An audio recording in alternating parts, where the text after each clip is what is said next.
What's up, folks? This is Victor Cruz with another episode of the Victor Cruz Acting Studio podcast. That's right.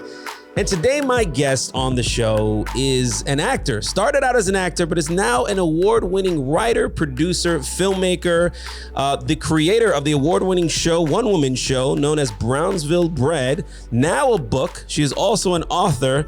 And look, when it comes down to it, she is just an amazing human being, wears so many different hats, but is my good friend. Please welcome to the show, Elaine Del Valle. Oh, so great. I like the music. It's good, right? I like the music. Who is my friend? More applause, though. Oh, more applause, okay. Of course. Applause. And the chicken sound for your daughter. Oh, you know the chicken sound. You know it. Oh, yeah, I do have the chicken sound. It's somewhere here. She knows exactly what the buttons are. I'll wait for her to press it. Yeah, she, is it this one here? There it is. That reminds me of when I lived in Brownsville. There was a chicken house where people would go and pick out the chicken that they wanted to eat that night. Yeah. And they would just. Oh my God. So were you born in Brownsville? I was born in Brownsville, yes. Born in Brownsville. Right. And you lived there up until what age? Up until 18. 18. So Brownsville is embedded. Bred, yeah. Yes. It's embedded in your DNA. I mean, it's a part of who you are. And how you approach projects. Do you find that a lot of things that you grew up with is kind of how you approach certain projects? Well, I think no matter what you're doing, you have to lean into what it is about you that makes you the best person to tell that story. Mm-hmm. So yes, for sure. But it's not only Brownsville, it's everything that makes me who I am. Right. But whenever I'm writing, I always find myself writing, they say write what you know. Sure. So you write the characters that you know the best, the most intimately, and then they become the best characters. And our Latinx community needs our characters to be out there so much. We tell our own stories, our stories to tell. And so I'm really grateful to have the experience that I have as an urban Puerto Rican Latina, to be able to tell those stories that I've been a part of and witnessed, and tell it in a way that is not of judgment, but of love. Sure. So lots of people tell me that they feel like they love my father. My father died when he was 36. Wow. When I was 17. So for them to tell me, like, I love your father. I wish I knew him, but I love him. Well, thank you, because that's part of the reason why I started to tell the story, was to prove he existed. Wow. I remember I had an art teacher, a oil on canvas teacher, and he said, "Why do we paint? Why do we create the art?" Everybody in the class, I don't know. He said, "To prove we exist." Wow. And that's such a blessing to say, prove we exist.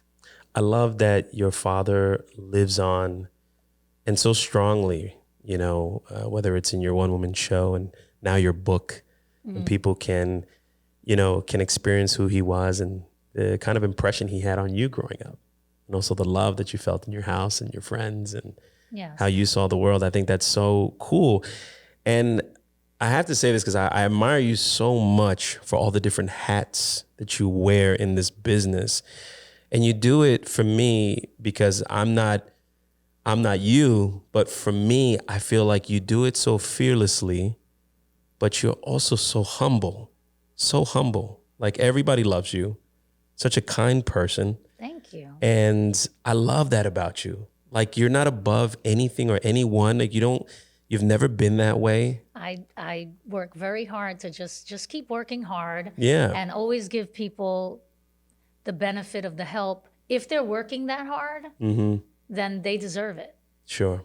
So, but there are people who come to me and say, "Hey, I want a shot. I think I could be an actor." And with that, sometimes I do get like, so basically you're saying that anyone who's ever taken classes and everything that I've done, my studying at Carnegie Hall under Win Handman for 3 years, you can do that. That's what you're telling me. Okay. So I actually, with those people, I try to be as kind as I can. I say, listen, I recommend this acting school. Hey. I recommend this. It's for all levels. And if you're really serious about it, start. Yeah. And then that for me is a sign that they can do it and they can take themselves seriously, because everybody deserves a shot, but you need to work at it to hone your craft. Everything that I do, I have to hone my craft. Sure. I started directing before I was a director. Mm-hmm. I actually didn't think that I wanted to direct. I just knew that the path of writing was going to be something that was going to lead to something for me, because with Brownsville Bred, it was proving that for me. Mm-hmm. So when Brownsville Bred came up, I knew I just have to keep doing this because things are happening because of it. And I started to write a web series back before web series were a thing. That's right. And I wrote with my friend Holly, Reasons Why I'm Single, Reasons, the letter Love Y that I'm series. Single. Love that series. Makes me crack up. So many people love it, and I love it too. My favorite one, I think, is when you guys are in the store and the guy who looks like the guy from The Walking Dead. Oh, yes. That's the pharmacy episode. Yeah, the pharmacy episode. It's actually called I Tweet Jay-Z episode. Yeah, it's hilarious. Hilarious. Thank you so much. That's one of my favorite episodes. Yeah, it's great. Definitely. And the production value went up tremendously as I kept on doing it. So when I first started doing it, when I knew that, okay, I'm going to produce it, I'm definitely going to be in it, I'm going to write it, and I'm going to have this actress in it, I started casting it and everything. But I was trying to get a director, any director.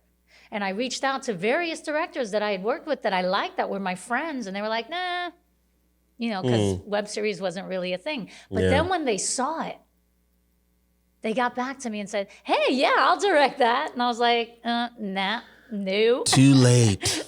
I'm on it. I'm on it. I'm good. But then I still didn't really know the craft of directing. What I knew is that I had a vision, and I knew how to direct actors because I was an actor. Sure. So I knew how to, and for that matter, I knew who to cast in the role. Like, I think casting is so important to any project, because you could be the best actor in the world, but the person after you will be a good actor, but they will embody the role. And to be able to see that and choose your own role. As a writer, you get to choose your own role.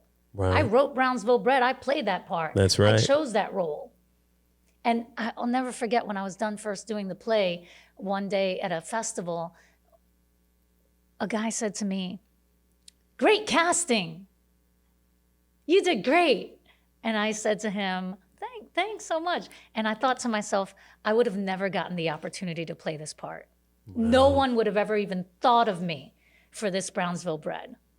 So just out of the need to create a platform in which you could work as an actor, did you find, is that when you became a casting director, or did you enjoy the casting process as well as being an actor? And I mean, how did you start as a casting director? Oh, that is a great story.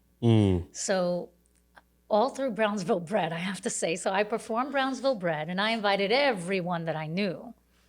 And one of the people who showed up was a producer at an advertising agency. Now, even though I wasn't being seen for parts like Brownsville Bred, that I really wanted to do parts like that, I was a commercial darling. I was in so many commercials. Yeah. This really sells. Hola. No. Listen, Elaine, you are a beautiful, beautiful woman. No, aside from like, being, you mean for commercials, like commercials? Yes. Hello, how are you? Yes. Este carro es tan bueno. No, but so he showed up, and he loved the show. And he just said to me, I want to work with you every single day, but I can't hire an actor every day. So what else do you do? Wow. And I said to him, what do you need? Let me know what you need. And then he just thought about it for like, I don't know, 5 seconds. And he said, do you do casting? And I thought, and I thought the same, what as I said. I said, I have been to every single casting director's office in New York. I know a good experience from a bad experience. I've been in the room at callbacks. I know when I get booked. I understand being on set, all of those things. And yes, I think that I can do that if you give me a shot. I think that I can accomplish that. Wow. And the first thing that I did was a print ad for AARP. And then I moved on to the commercial worlds, and then I got McDonald's and more, all the AARP, you know, on-camera broadcast stuff. And I really built my business on commercials. And then I built a website, and I did all the search engine optimization on it. And then people started finding me because there are not many bilingual casting directors in New York or anywhere for that matter. And you know, you really have to be authentically bilingual in order to discern by ear what people are sounding like, what the accent is, and those sorts of things. So now it's been over a decade that I have been casting. And now I have cast feature films for Comedy Central, series. I've cast for tons of commercials. I mean, the list goes on. And now I am so proud and happy to say that I just became the head of casting for a new animated series that is SAG for one of the greatest companies, Pipeline Studios, which is a big animation studio.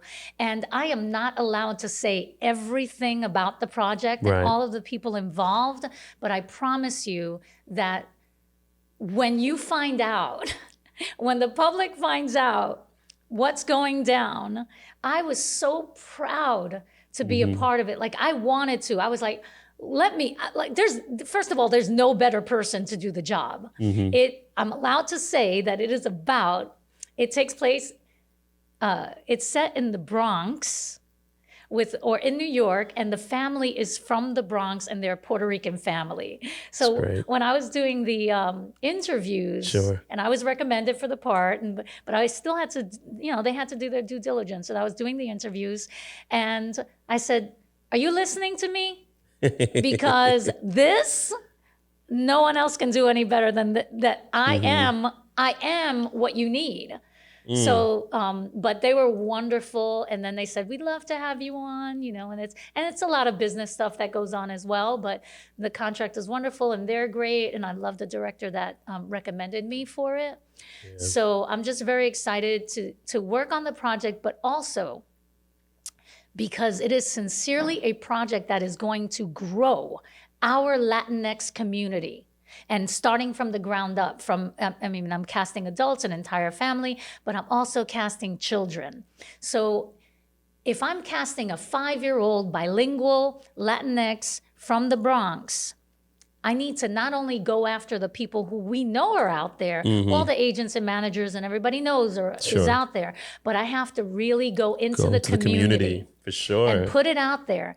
And that to me is a unique gift. I love because I am letting people know you can do this. You don't need any experience. You're 5 years old.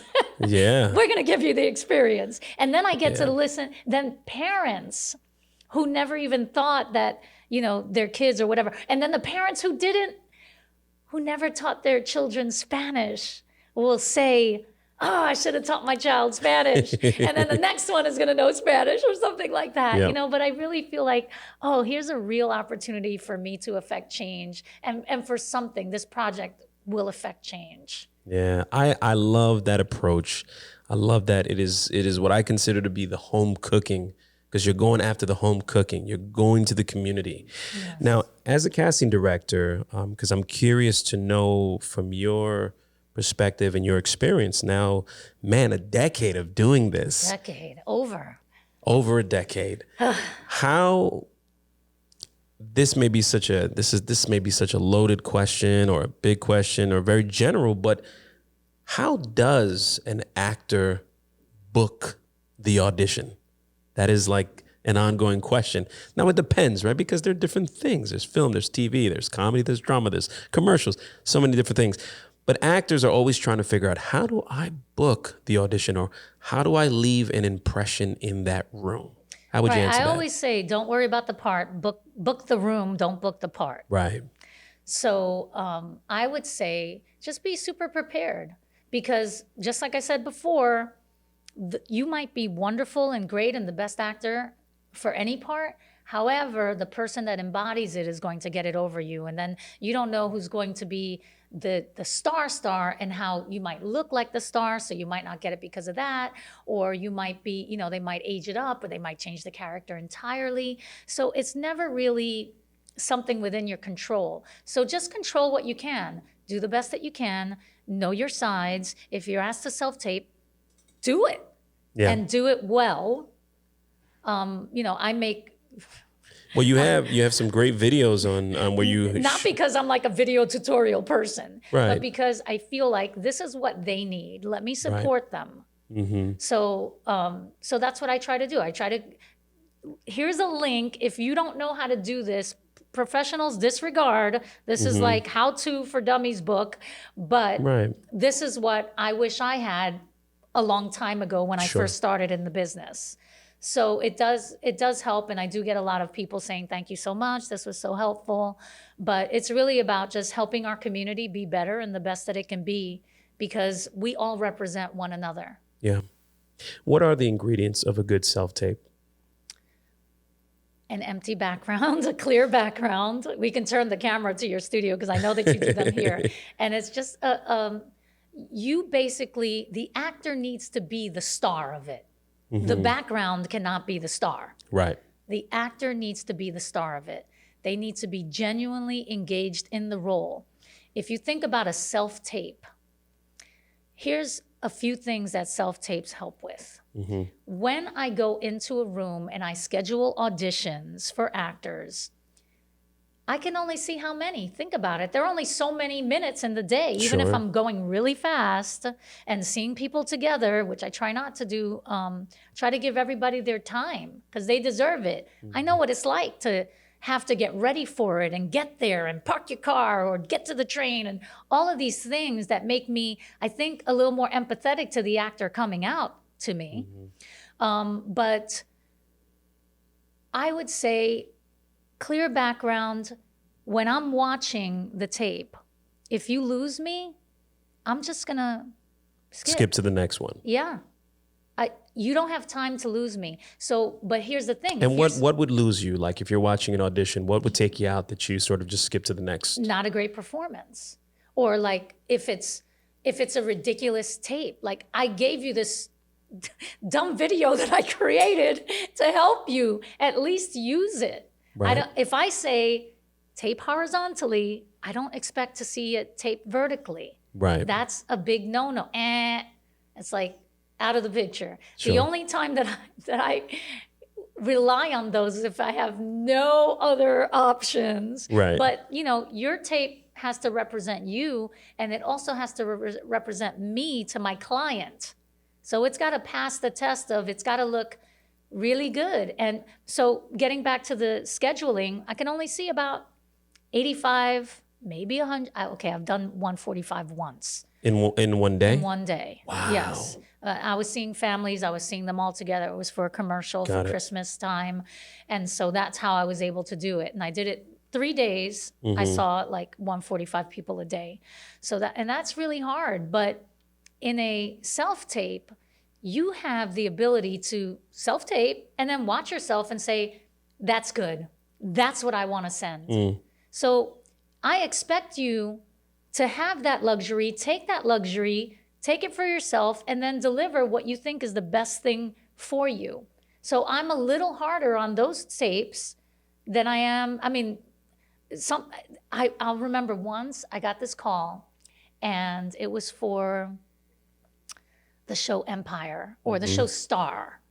Right. And which is same producers. Right. Yeah. Same producers. And Terrence Howard and Lenny Kravitz were in New York on this one day in 48 hours. Mm. And so they wanted to do the promo. Okay. And they needed all of these people. And they said, we need them by tomorrow. Wow. And fast. I was like, oh, okay. Now, they needed the tapes. They needed everything. So I was literally calling people. Well, when I put out the breakdown, I said, you will be asked to self-tape from wherever you are. Mm. And I had people self-taping in the bathroom. It didn't matter. But I told my client to expect that. That's the only way And they that were we were okay gonna with get it. They done. said, well, listen, this is all we got. We will take it. And we had to hire about 40 people. Wow. So I worked all night. Once they made their decisions, I worked all night to contact the people and let them know. And then don't you know what? They did a big article on it. And they were like, we were able to get this production through in 48 hours and and the turnaround time and everything. I was like, where the heck is the mention of the casting? I was just thinking that. Did they mention your name?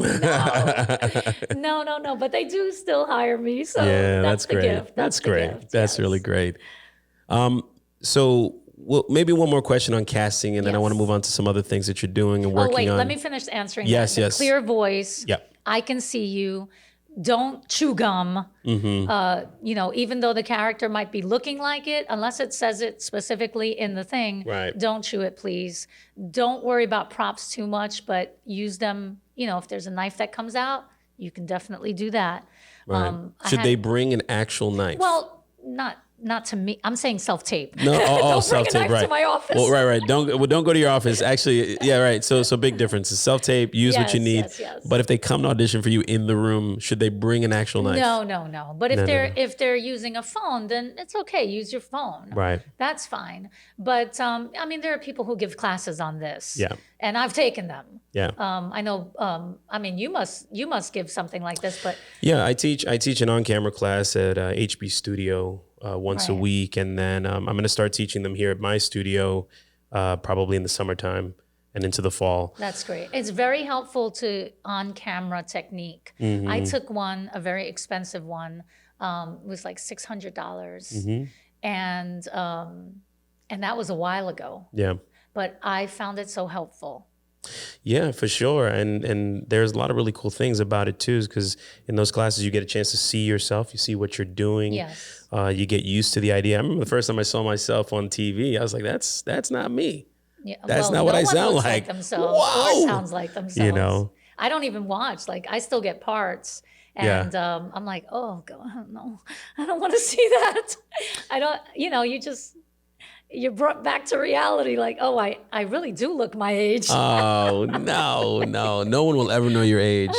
For me, you're young forever. Oh, thank you. Yeah, you look the same to me for so long. The same. Well, I don't know. I don't know about that. So are you able to cast yourself in some of the projects? I mean, because you're also an actor and a casting director. Is it frowned upon?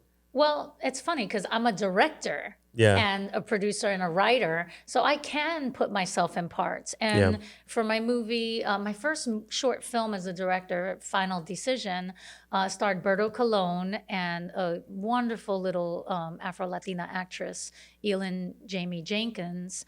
And I wanted to play the part of the mother, but I actually had two other actresses on hold or asked them to if they would. And a couple of them just weren't available. Another one said, yeah, sure, I'll do it. But I let them know in advance, like, I think I want to play this part. But the only reason why I could actually play the part is because I wasn't interfering with the work of those other actors. Like, I wasn't directing them at the same time that I was playing, because the character was very removed from the relationship. And so every time I acted alone or with ancillary characters. And I knew exactly what I wanted. And I had a wonderful cinematographer that I just said, do we have it? And she said yes. And I never do playback on myself because I'll never be satisfied. Right. You'll go through like 400 takes. Well, I should have at least given myself more coverage. But I didn't even give myself more coverage. I was just, we don't have time for me. Got it. And that's why I don't put myself in the roles that I create as much anymore. And as I've grown as a director, I feel like, no, I need to just direct when I'm directing. And I can't be involved in my own, how this looks or whatever. And I am glued to my monitor as a director. I don't blink. I don't want to miss a moment of the performance, because I know when it comes down to the editing room, I'm going to see all the mistakes and notice things that if I wasn't paying attention that much, it's just, as a director, I feel like I have to really be there for my actors. And I think one of the best things that I think as a director is I want every single actor in my piece to be giving their best possible performance. So my last film, Princesscut, which by the way looks amazing. I just watched the trailer. I think it was on Instagram. Watch the trailer. Please watch the trailer. Is it okay if I just show the trailer on this? All right. So let's cut to the trailer right now. I just don't know how you're ever gonna pay off our engagement ring if you just blew all your landscaping money at the used car lot. I told you we had to invest in a four-door if I'm gonna drive for Look, all the local guys want a little something for Richie Rich in the summer. Well, as of yesterday, summer's officially over. Are you closed? Your sign says 24 hours. Actually, it says 24 hours, but whatever. I need to borrow your phone. Fancy lady like you ain't got no phone? Hey, Jimmy. You're born yet or what? You got a fare? It's my girl, my fiance, actually. I swear I could kill him. I worked the night shift at a laundromat. You ain't my first whack job. I'm not a whack job. What do you say we settle up?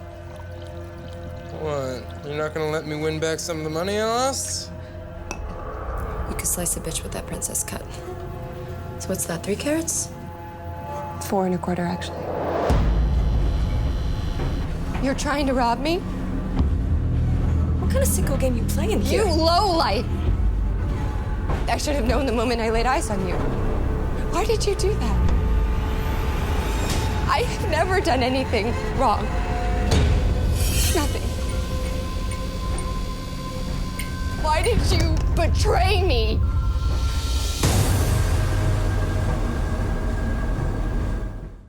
And we're back. That was amazing. I'm telling you, it looks so good. When is by the way, I know we're still talking about directing, but when does this film come out? This film comes out March 7th. March 7th. At the Miami Film Festival. It makes its premiere March 7th. Oh my God, congratulations. So I'm so excited. I'm really over the moon. It's the first time that I've ever adapted someone else's material for screen. You know, as a director, I usually write writing my the stuff material, and then I direct it and produce it.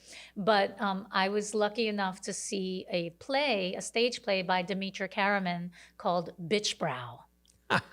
And I happened to be in LA, which I'm hardly ever in LA. Happened to be in LA, and the Fringe Festival was happening, and I saw it on social media. I was like, oh, I'm gonna go to this. I knew the girl's mother, the writer's mother, and I was like, I have to go to this. And I went, and I just closed my eyes, and I could just see it all. I love the setting.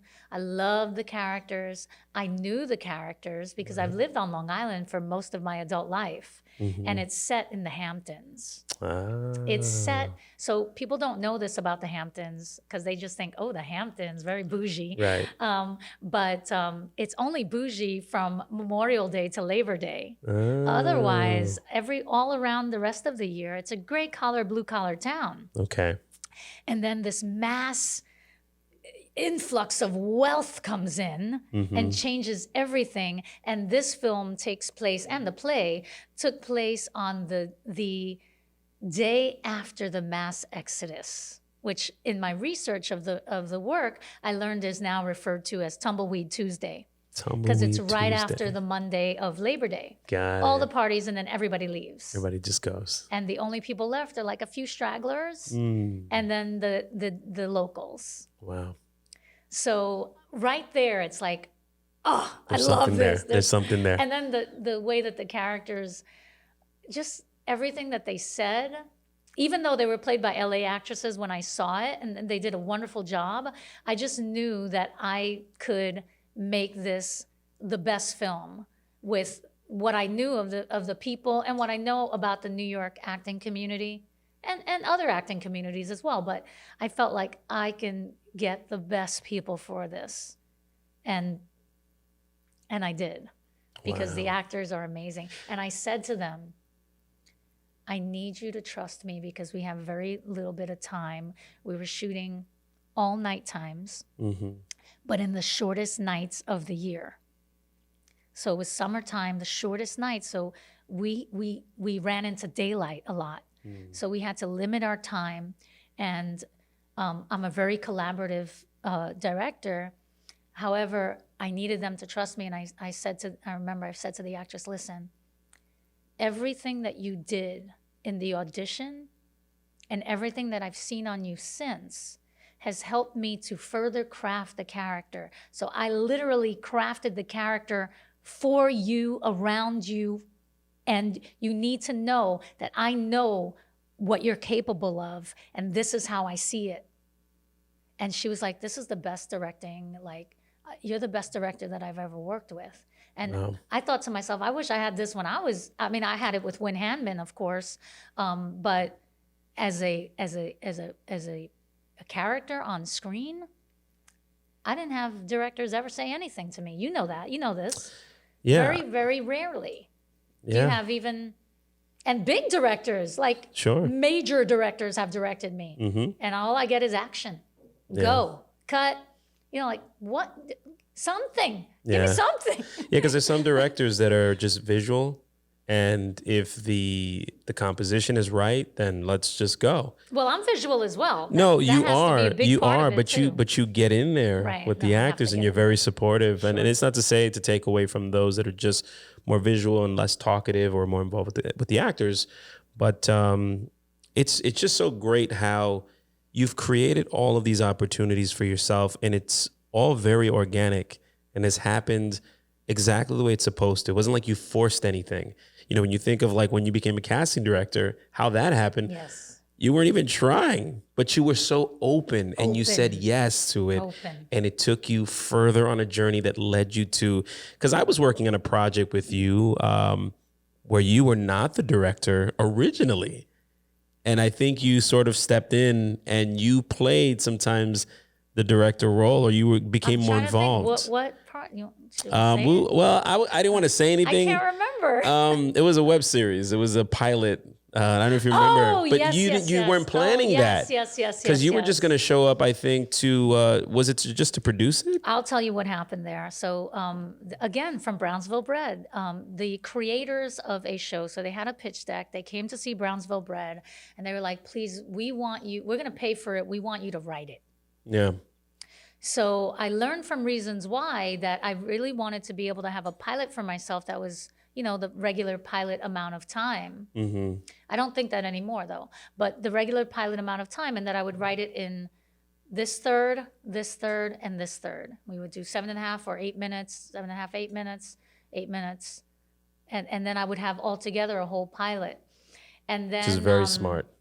Because you can repurpose everything. Yes. And I still love the writing of it. Of course, I've grown as a writer. I mean, now I take all these Sundance classes, and I'm so happy to be a part of their institute, where I learned so much and have grown so much.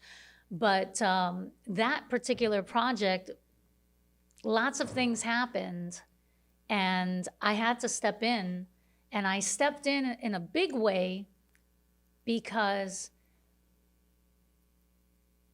I didn't want to disappoint the entire cast that believed in me and did it for me. And so I stepped in a major way that I wasn't prepared. I mean, I was prepared to because I financially could do it. But you did not know you were not prepared for how it happens. That was not my role. That's right. But I had to take it on because I was told last minute, and I was very upset. And I'll never forget, I said to the person who was giving me the news, like the night before, it was the night before we shot, and I think like call time was like 7 a.m. or something like that. And I said, just be there. And no. First I said, just tell me this. Did you get the craft services? Could you at least take care of that? And they said no. Oh. So I woke up super early and I went to the supermarket so that we would all have craft services. And I wasn't directing it, but I was full on producing it as well. And it wasn't my intention, because if I'm going to produce something, it takes me a lot of time to produce something. I have to check every box, cross every T, dot every I. I really believe in that. You're amazing. You know, the stuff that you manage and all the things that you're doing, how do you find time to create a book? Oh, my book. I love it so much. I'm so proud of it. So back when I was performing Brownsville Bred as a stage play, I was sought after by a wonderful book packager. She was incredible. She said, I see this as a young adult fiction novel. Wow. And I said, you know, I see it more as an adult memoir, more like The Bluest Eye, but that was her realm. Sure. And I ended up signing an option agreement with her, or whatever it was called at the time. I don't know. And I didn't care. I was just really happy that she saw it as that. And I took away her ability to television and film rights, because that was always my intention. Sure. So she sat me down. She said, well, this is the way that it normally works. We hire a ghostwriter. You tell, it's like, slow down. Not the presses. I said, I'm a writer. Like, give me a chance. She said, oh, well, book writing is different from. I said, tell you what, I've already written the first 10,000 words. Why don't you just read it? Yeah. And then if you think that we need a ghostwriter, I will definitely listen to you, because you have the experience. And she read it and she said, you are the writer.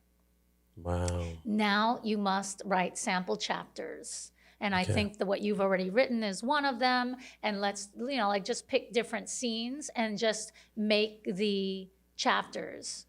And I did that. And, you know, I learned a lot about the publishing industry and the way that you have to package something, and you have sample chapters and you develop a letter. And she did an amazing job at really packaging it. And she also would, you know, if I wrote something that wasn't clear, she would write, make this clearer, or I don't think I need that, or I love it, you know, more of this. And she was just so wonderful to work with. And in the end, she couldn't sell it to not she couldn't, they would not buy it. And she was Why? She told me, don't ever repeat what she would say, so I'm not going to repeat it. Okay. But I'll tell you this.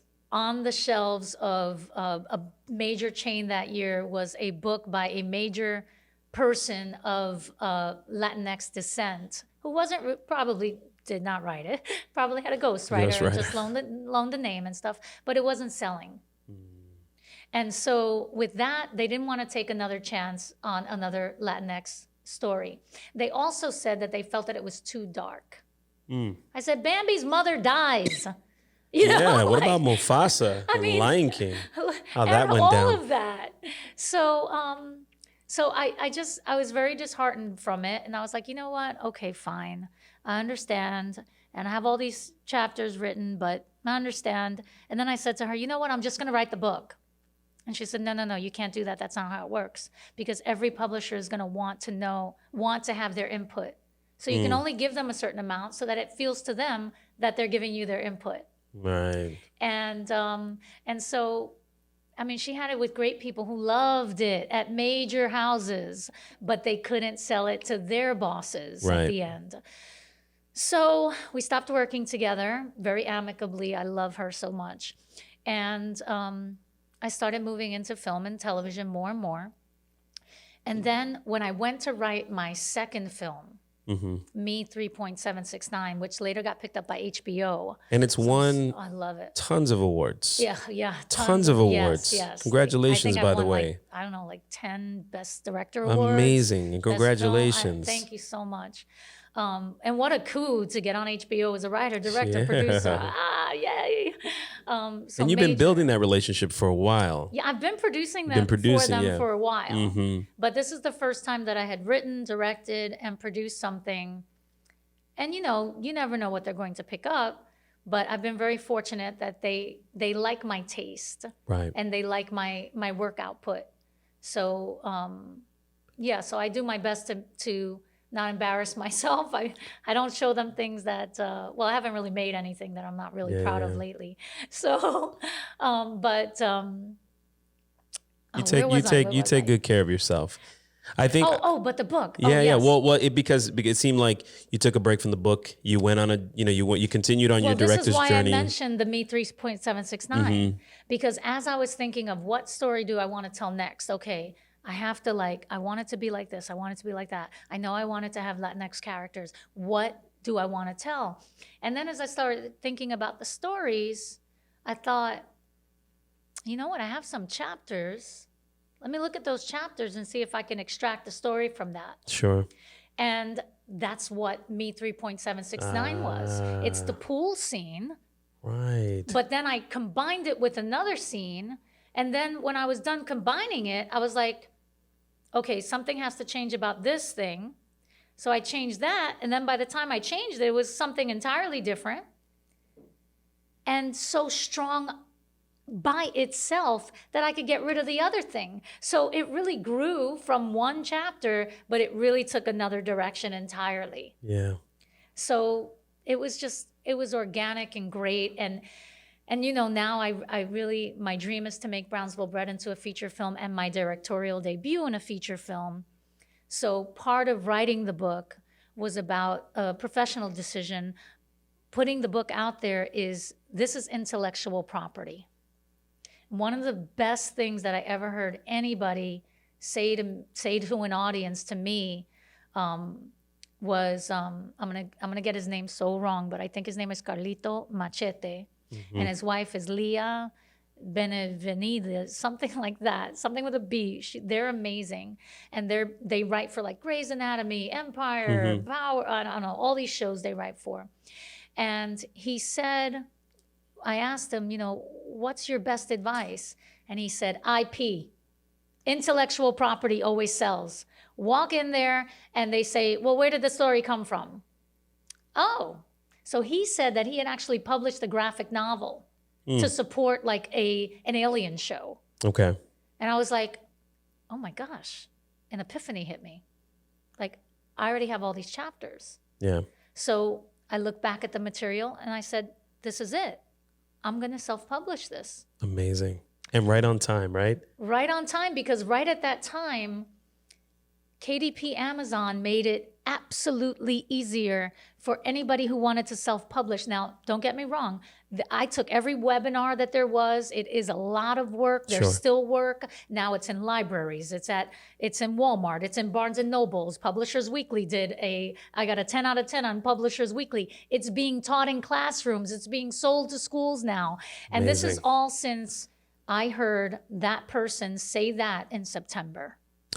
So Elaine, we've run out of time. Where can folks purchase your book if they'd love to really follow your journey and get a chance to hang out with your dad? Okay, and me and my mom. And everybody, your entire family, your neighborhood, the community you come from. Yes, you can go on Amazon, on Kindle. It's also on Audible, where I personally narrate it. Amazing. So I did it in the voice of the show. I'm downloading that today. Oh, I'll give you a free code. Oh, you don't have to. I want to support you. No, I have 25 free codes. All right. Which number am I? Just one. No, just 9, checking. Maybe 10, maybe yes. 10. Yeah, but I want to get like reviews from that, and I just want to grow the book, and I'm more proud of the book than I thought that I would be, because remember, I'm thinking like IP, and then people contact me and like send me text messages like, I'm crying on the train right now, or a school teacher reaches me and she says, I want to teach this to my 8th grade class in the Bronx. That's amazing. And then she gives it to her coworkers, and now it's being taught in 3 classes and at a college. That's amazing. So there you have it, folks. So, folks, this is available in so many places. Please dive into Elaine's world. Honestly, Elaine, thank you so much for being here today. It is beyond, and I'd love to have you again. Thank you. We'll bring you back. Maybe when Princess Cut is out there and it's playing, we'll bring you back for that. We'll get into that a lot more. Princess Cut. Well, you saw the trailer, folks. Oh, my God. All right, folks. Well, thank you so much for hanging out with us today. Elaine is a good friend of mine. I'm so proud of her. If you have not subscribed to our channel, please do so. And if you feel that you enjoyed our episode today, please like us and share this with your friends and family. Until next time, I'm Victor Cruz. You can follow me on Instagram at Elaine Del Valle Director. Yes, her handles. At Elaine Del Valle Director. on Instagram. That's all I care about. That's great. Well, we'll see you guys soon. All right. Take care, and until next time. All right.